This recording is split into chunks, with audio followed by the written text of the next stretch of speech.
Hey kids, it's Pastor Nora. And Mommy and Renee. Oh, yeah, Mommy's in the kitchen and Renee is playing over there on her playmat.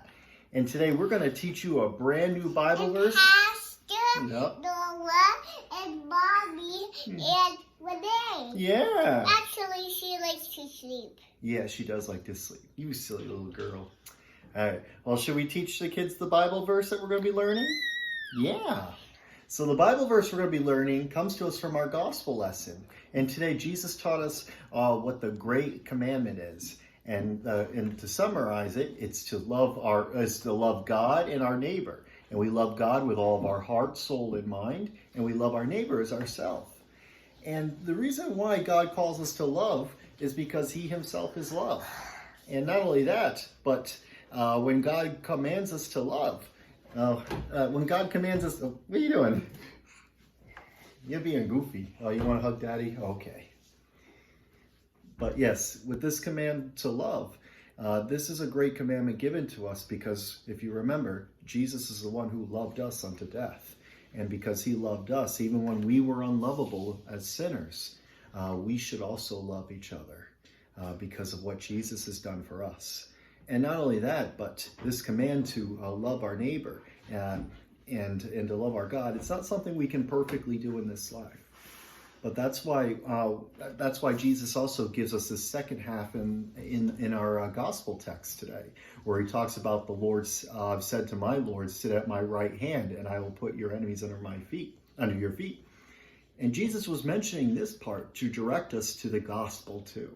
Because the gospel is that, yes, our love is imperfect, but his love is perfect. And he is the one who surpasses our love. He fulfills the law in our stead so that he gives us what we are unable to do.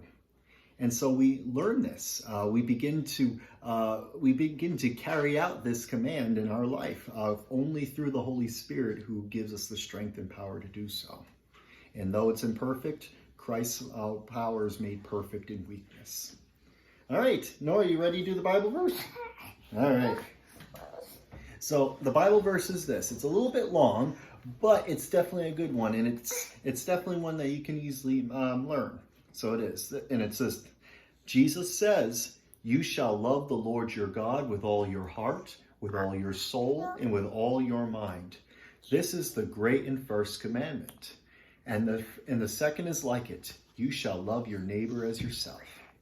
So for this one, we're going to be using our pointer finger a lot. So we're going to say, you shall love the Lord your God with all your heart. And I want you to point to your heart.